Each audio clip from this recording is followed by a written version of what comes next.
मित्रों, वैसे तो आपने कई देवी देवताओं के विवाह की कथा सुनी होगी, लेकिन क्या आपने देवी तुलसी और भगवान शालिग्राम के विवाह की कथा सुनी है? और क्या आपको पता है कि माता तुलसी और शालिग्राम जी का विवाह क्यों हुआ?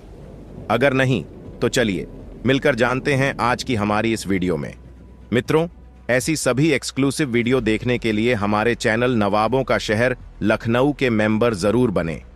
अब मित्रों, जैसा कि सभी जानते हैं कि हर साल कार्तिक मास के शुक्ल पक्ष की तुलसी पूजा का शुभ मुहूर्त निर्धारित किया गया है। इस दिन का महत्व इसलिए भी ज्यादा खास है क्योंकि इससे एक दिन पहले ही भगवान श्री हरिनारायण विष्णु 4 महीने की अपनी लंबी नींद से जागते हैं और फिर भक्तों की विनती सुनते हैं।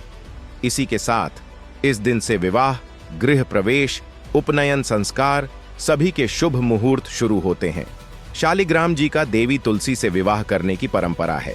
ऐसी मान्यता है कि तुलसी विवाह के दिन सुहागन स्त्रियां देवी तुलसी की पूजा करके सुखी वैवाहिक जीवन की कामना करती हैं। इस दिन पूरे विधि विधान से देवी तुलसी और भगवान शालिग्राम जी का विवाह किया जाता है। शालिग्राम जी की ताकत के पीछे उनकी पतिव्रता, धर्म का पालन करने वाली पत्नी वृंदा के पुण्य का फल था, जिसके कारण वो कभी हारते नहीं थे। इससे परेशान होकर सभी देवता भगवान श्री हरि विष्णु के धाम पर जाकर जालंधर को हराने का उपाय पूछने लगे। फिर भगवान विष्णु ने वृंदा का पतिव्रता धर्म तोड़ने का उपाय सोचा। श्री हरि विष्णु ने जालंधर का रूप धारण किया और वृंदा को स्पर्श कर दिया, जिसके कारण वृंदा का पतिव्रता धर्म भंग हो गया और फिर एक भीषण युद्ध में जालंधर मारा गया। अब चूंकि भगवान विष्णु ने छल कर वृंदा को स्पर्श किया था, तो अपने पति के वियोग से दुखी होकर वृंदा ने श्री हरि नारायण को श्राप दे दिया कि उन्हें भी वियोग सहना होगा। यह श्राप देने के बाद वह अपने पति जालंधर के साथ ही चिता की अग्नि में बैठ गईं। इसी के कारण तुलसी का पौधा उत्पन्न हुआ। वृंदा का पतिव्रता धर्म तोड़ने के चलते भगवान विष्णु को भी ग्लानि हुई। तब उन्होंने आशीष दिया कि वह हमेशा वृंदा के साथ रहेंगे और उनकी हर इच्छा, हर मनोकामना पूरी करेंगे। वृंदा ने कहा, तेरा विवाह होगा तो तुझे तुलसी ही दहेज में दूंगी। समय बीतता गया और जब नंद की शादी हुई तो उसकी भाभी ने यह क्या देखा कि भगवान की कृपा से वह गमला स्वादिष्ट व्यंजनों में परिवर्तित हो गया। और जब भाभी ने नंद को तुलसी की माला पहनाई तो वह भी सोने के आकर्षक आभूषणों में बदल गई। वही वस्त्रों के स्थान पर जब तुलसी का दान रखा गया तो वह रेशमी कपड़ों में बदल गया। यह सब देखकर भाभी बड़े ही आश्चर्य में पड़ गईं। उन्होंने माफी मांगी और फिर विधि पूर्वक पूजा अर्चना की। इसी के साथ मित्रों, अब आपको यह भी बताते चलते हैं कि क्यों तुलसी पूजा का महत्व सुहागन स्त्रियों के लिए बहुत है। यदि विवाहित महिलाएं नियमित रूप से तुलसी पूजा करती हैं तो उन्हें बहुत पुण्य मिलता है। लेकिन यदि आपने धर्म के अनुसार विवाह नहीं किया है, अग्नि के साथ फेरे नहीं लिए हैं, तो आपका तुलसी के पास जाना वर्जित है। यदि आपने कोर्ट मैरिज की है तब भी आपको तुलसी पूजा नहीं करनी चाहिए। लेकिन अगर आप अब तक कुंवारी हैं तो आपको तुलसी पूजा की अनुमति मिलती है।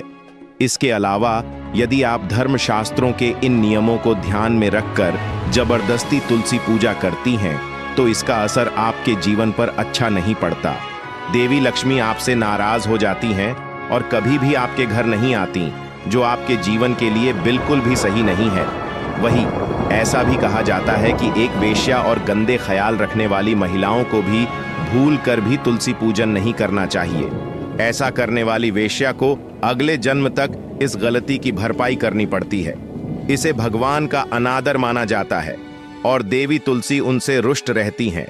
वह उनकी पूजा कभी स्वीकार नहीं करती। वहीं मासिक धर्म के समय भी महिलाओं को तुलसी पूजा नहीं करनी चाहिए। इस समय किसी प्रकार का दान दक्षिणा देना भी सही नहीं माना जाता। दरअसल इस समय शरीर की शुद्धिकरण प्रक्रिया चल रही होती है, जिसके चलते शास्त्रों में कहा गया है कि महिलाओं को इस समय सभी सांसारिक और देव पितृ कार्यों से स्वतंत्र किया गया है। इस समय मानसिक जाप करना मन और शरीर दोनों के लिए अच्छा माना गया है। वहीं कहा जाता है कि जिस घर के आंगन में तुलसी का पौधा होता है वहां किसी तरह का कोई वास्तु दोष नहीं होता। लेकिन यदि माता तुलसी के पौधे को घर में रखने के बाद नियम अनुसार देवी तुलसी की पूजा नहीं की जाती तो आपको भगवान का आशीर्वाद प्राप्त नहीं होता। तो मित्रों, आज हमने जाना कि क्यों होता है देवी तुलसी और शालिग्राम का विवाह, साथ ही जाना तुलसी के पौधे को रखने की कुछ खासियत। तो अगर यहाँ दी गई जानकारी आपको अच्छी लगी हो तो इसे अपने मित्रों, रिश्तेदारों के साथ जरूर साझा करें और इस तरह की सभी धार्मिक और आध्यात्मिक जानकारी के लिए जुड़े रहें नवाबों का शहर लखनऊ परिवार के साथ। तो मित्रों, फिलहाल आज के लिए बस इतना ही। अब इजाजत दें। आपका बहुत बहुत शुक्रिया।